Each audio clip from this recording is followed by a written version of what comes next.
Bulldozer चला मध्य प्रदेश में और उस बुलडोजर जस्टिस के खिलाफ अगर हमने अपनी आवाज बुलंद की, अगर कहा वो गलत है, अगर कहा कि मध्य प्रदेश में जिस ढंग से एक शख्स के घर पर बुलडोजर चला क्योंकि उस शख्स के खिलाफ एफआईआर है, पुलिस थाने पर जो जिस उग्र भीड़ ने हमला किया या पत्थरबाजी की, उस भीड़ का नेतृत्व कर रहे थे या भीड़ का हिस्सा थे, लेकिन वो कांग्रेस के नेता थे, पूर्व जिला उपाध्यक्ष रहे थे, हाजी शमशाद अली, शायद यही नाम है, एक वीडियो मैंने अलग से किया है, तो उनकी बिल्डिंग, उनके भवन को पूरी तरह से बुलडोज किया गया और वहां 3 गाड़ियां जो थी, उन गाड़ियों को भी तहस नहस करके पूरी तरह से कबाड़ में तब्दील कर दिया गया, पूरा स्मैश कर दिया गया।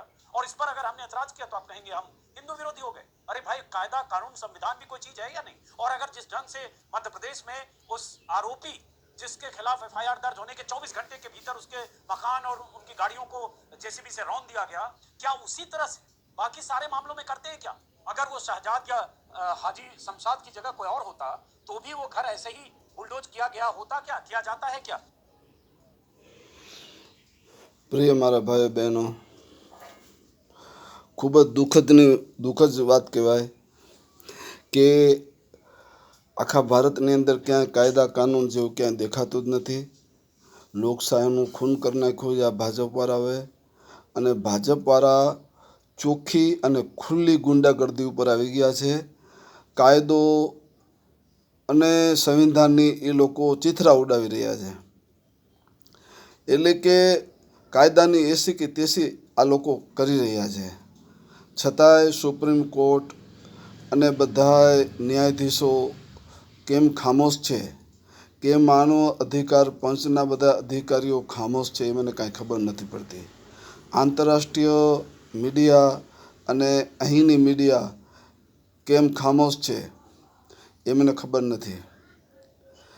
प्रिय मारा भाई बहनों, जो आवुं ज करवुं छे, बुलडोजरथी ज तमारे बधा न्याय करवा छे, तो पछी आ बधा न्यायालयो बंध करी द्यो। आवा तमारे न्याय? अरे सुप्रीम कोर्टे हमणां फैसलो आप्यो छे, हमणां ज हजी आ 2-4 દિવસની જ વાત છે કે કોઈ પણ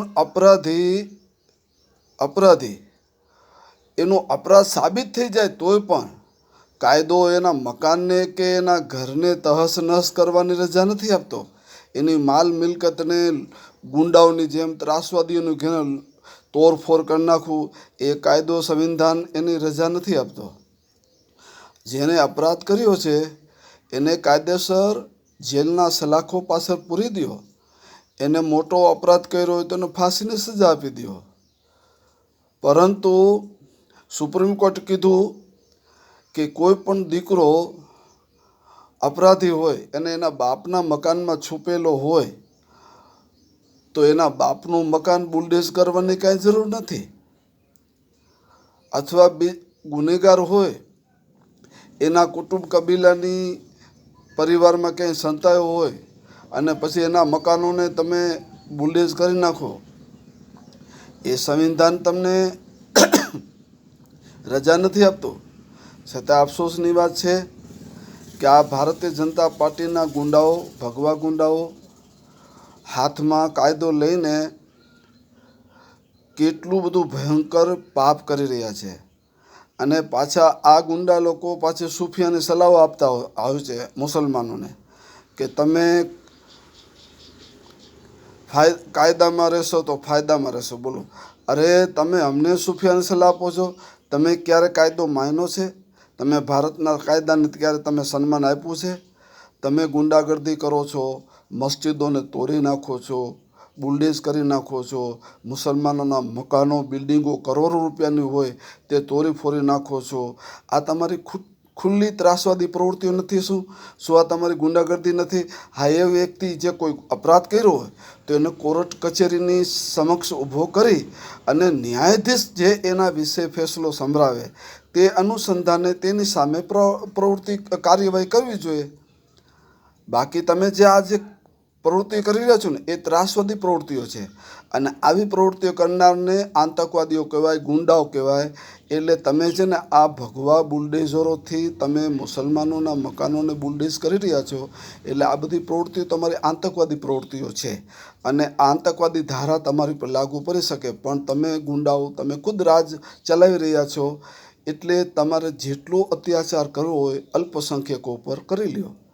પરંતુ તમારા પાપના ઘડા ફૂટી જવાના છે અને જ્યારે તમે ખુરશી ઉપરથી ઉતરશો ને તે તમને કોઈ છાનું રાખનારું નહીં હોય અને તમને બચાવનારું પણ કોઈ નહીં હોય. તમે કયા વકીલ પાસે જાશો કે હવે અમારો કેસ લડો?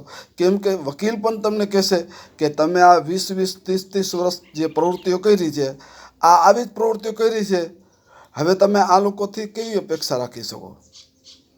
એટલે મારા ભાઈઓ બહેનો, આ લોકો ભગવા ગુંડાઓ ગુંડાગર્દી ઉપર આવી ગયા છે અને ભારત દેશની રાષ્ટ્રીય કોમી એકતાને તહસ નહસ કરી રહ્યા છે, જે ખૂબ જ દુઃખદ ઘટના છે.